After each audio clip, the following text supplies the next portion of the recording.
start Olympicល្ងាចឡើងអ្នករត់ច្រើនណាស់មានទាំងក្មេងទាំងចាស់រត់ដូចទៅផ្សារអញ្ចឹងមើល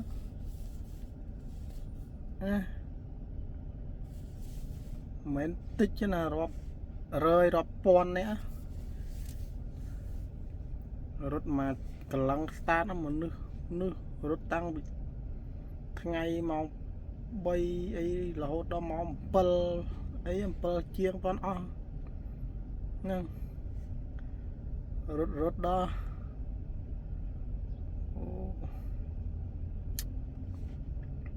មើលចាំមើលមកខ្សែហ្នឹងជិះទៅមកខ្សែហ្នឹងអត់ដាច់មនុស្សអត់ថ្ងៃល្ងាចសៀគេមករត់ដែរ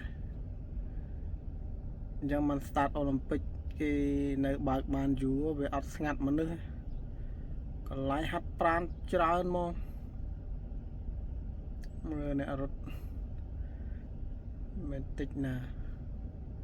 កន្លងសាទហ្នឹងធំណានេះจะមើលបត់មកខាងនេះណាអូច្រើនណែមាននឹងក្មេងចាស់រត់ចាំមើលដល់មុខមានកន្លែងគេហាត់ប្រាណទៀតគេហាត់ប្រាណនៅ start ចឹងមិនបាច់ចាំបាច់ថ្ងៃ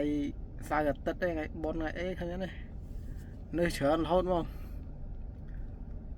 អានេះម៉ោងដូចជាម៉ោង7ហ្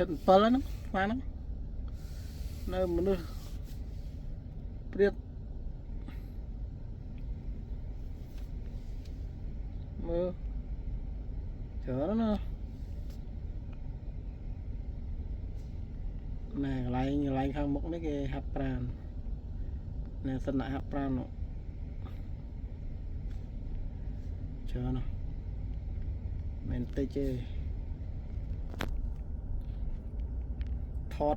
ប្រហែលនាទីក៏មិនអស់មនុស្សដែរមនុស្សច្រើនហ្មង